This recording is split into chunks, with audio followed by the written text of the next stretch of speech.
안녕하세요. 예, 김기용입니다. 예.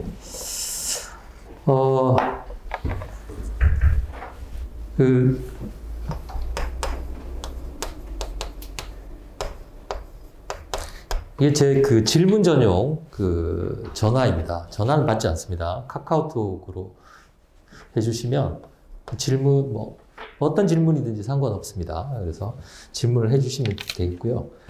저는 제 소개를 간단히 드리면, 저는 연세대학교를 학부, 대학원, 박사까지 하고, 이제 논문만 남아있는 상태입니다. 그리고 그 논문을 쓰다가 학원 강의를 하게 됐고요. 그래서 오국공채 같은 경우에는 한 10여 년 정도 지금 계속 강의를 해오고 있습니다. 오늘 앞에서 윤준호 선생님이 많은 얘기 하셨기 때문에 저는 간단하게 두 가지만 말씀드리겠습니다. 첫 번째 것은 행정법이라는 과목을 잠깐 소개를 해드릴 거고요.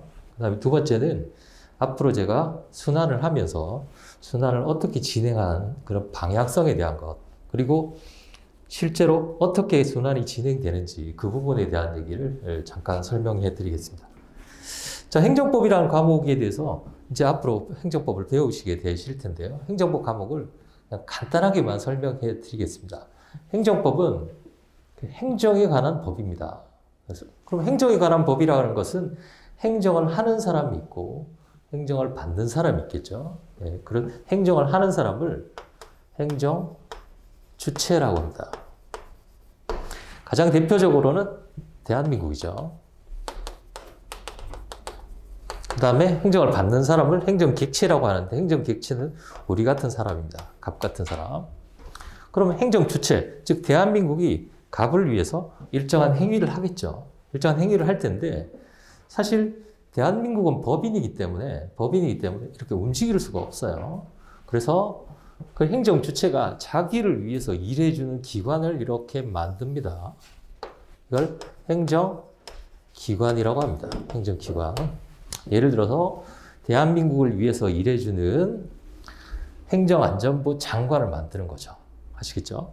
그럼 실제로 일은 누가 하냐면 이 행정기관이 합니다. 행정기관이. 그러면 자 보세요. 행정주체가 자기를 위해서 일해줄 행정기관을 이렇게 만드는 거. 이걸 뭐라고 하느냐면 조직이라고 합니다. 조직. 그래서 행정주체가 자기를 위해서 일해주는 기관을 만들고, 그걸 조직. 그러면 행정기관이 갑을 향해서 일정한 행위를 하겠죠. 이걸 뭐라고 하느냐면 작용이라고 합니다. 작용.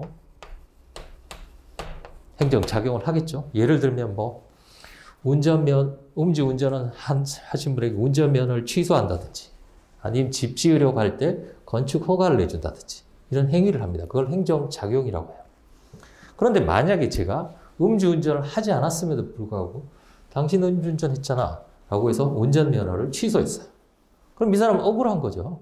그렇죠? 그래서 이러한 위법한 행정작용에 대해서 자신의 권리 구제를 위한, 예를 들어 가장 대표적인 게 소송이 되겠죠. 그래서 그럼 행정법이랑 첫 시간에 배우실 겁니다. 여러분들이. 행정법이란 뭡니까? 그럼 이렇게 행정의 조직과 그 다음에 작용, 그리고 권리구제에 관한 법이 행정법입니다. 그 중에서 가장 핵심은 작용이죠. 아시겠죠? 그래서 여러분들은 작용법 배우시고, 그 다음에 권리구제에 관한 법 배우시고, 조직에 관한 법을 배우게 됩니다. 이게 바로 행정법이에요. 물론 세부적인 내용은 다 따로따로 있습니다만 전체적인 구조는 행정에 관한 법은, 행정법은 이렇게 세 가지로 구성이 되어 있습니다. 여기 이제 간단한 행정법의 과목에 대한 소개였고요. 자, 두 번째는 순환에 대한 얘기입니다. 순환이라는 의미는 여러분들이 와보시면 예비순환이다, 일순환이다, 이런 얘기를 들으셨죠. 그건 언제 생겼냐면 아주 오래전에 신림동이 만들어질 때, 그때 당시에는 이제 사법시험이었죠. 사법시험 시절 때 만들어진 겁니다. 예비순환이. 순환이라는 건 사이클이죠. 여러분들이 필수가 4개, 그 다음에 선택. 그러면 첫 번째 과목부터 마지막 과목까지 한 바퀴 쭉 도는 것을 순환이라고 합니다. 그래서 처음에는 1순환이 돼야지 왜 예비순환이라고 합니까? 이렇게 많이 물어보시는데요.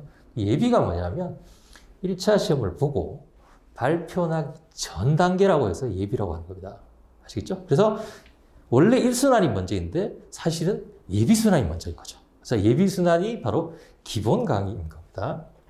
그래서 예비순환하고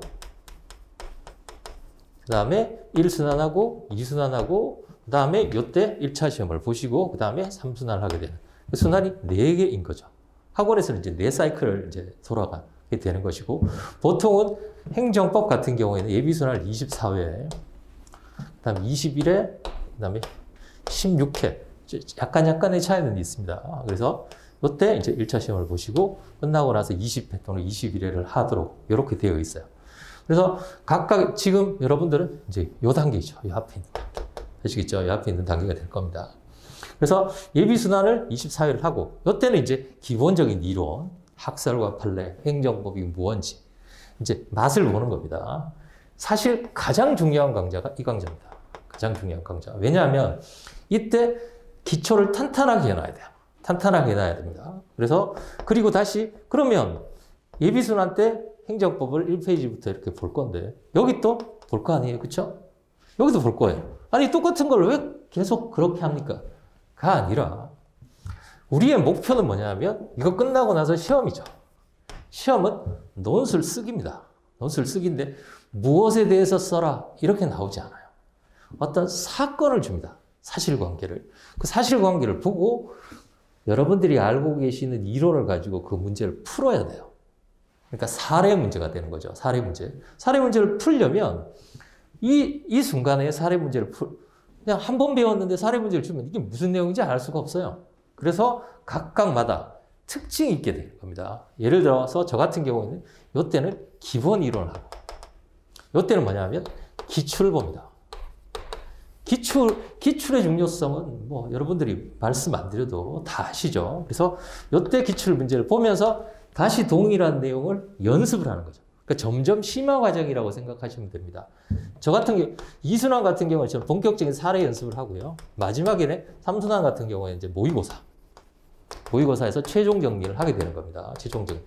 그러면 왜 이렇게 가면 줄어야지? 왜 여기서 늘어나느냐 횟수가? 그 이유는 이때 텀이 굉장히 길기 때문에 다시 이때 반복 학습을 해야 됩니다. 1차 시험 보시는 동안에 여러분들이 많이 공부를 못하죠. 2차 과목을. 그래서 이때 좀 길게 나옵니다. 보통은. 네. 그래서 지금 이 시즌은 작년에 시작했던 요분들하고 새로 시작했던 여러분들하고 겹쳐지는 시즌이죠. 그래서 시간표를 보시면 예비순환과 3순환이 같이 나오게 되는 겁니다. 이해는 되시죠? 그래서 각각의 사이클마다 특징이 있어요.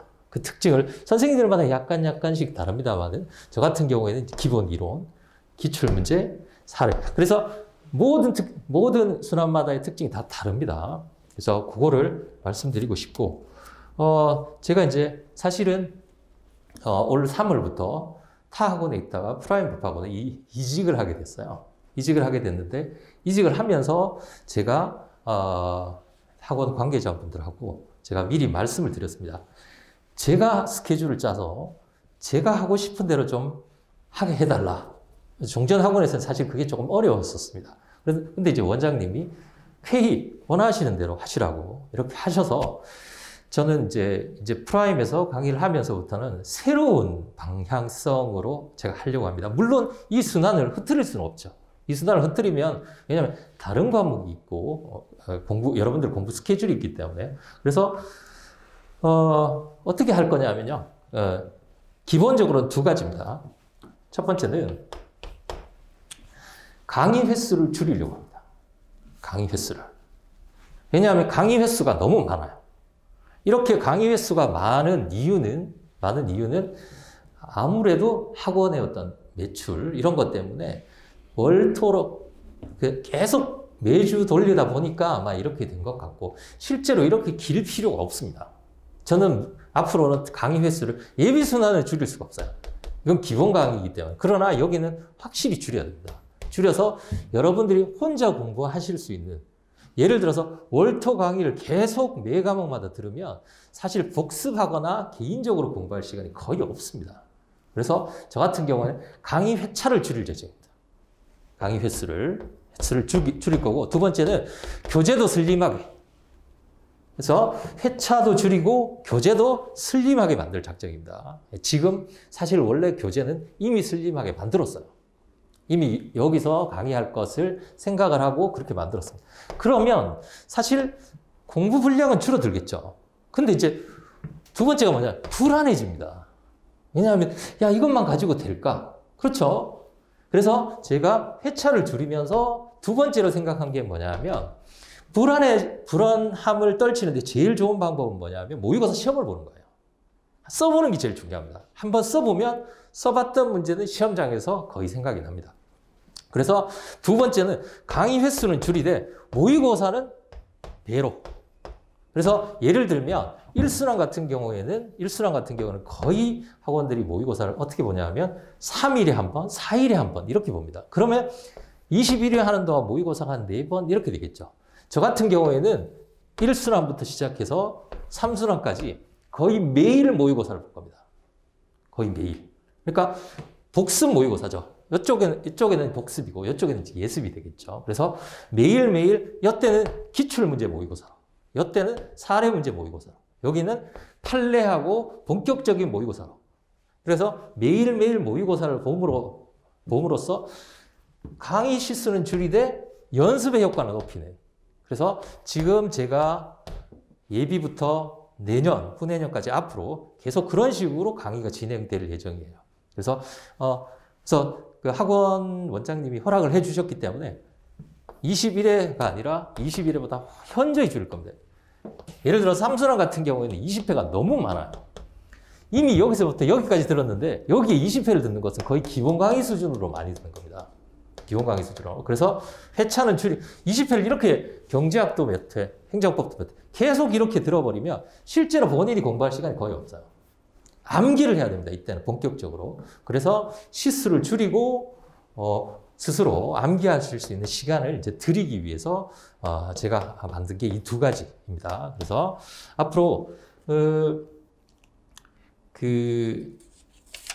이 두 가지 시스템 통해 가지고 이제 순환을 진행할 예정이니까요. 여러분들께서도 많이 기대를 해 주셨으면 좋겠습니다. 그리고 특별히 또 개인적으로 뭐 행정법에 대한 공부라든지 아니면 방향성에 대해서 질문이 있으시면 언제든지 이 전화로 카카오톡 하시면은 제가 즉답은 못 해드려요. 카카오톡으로 질문이 워낙 많이 와서요. 보통 평균적으로 50개에서 많게는 하루에 100개씩 옵니다. 그래서 그거 다 질문을 해드려야 되기 때문에 한 이틀 정도 안에는 꼭 해드립니다. 그래서 원하시면 이쪽으로 질문을 해주시면 되겠습니다. 오늘 감사드립니다. 네, 여기까지입니다.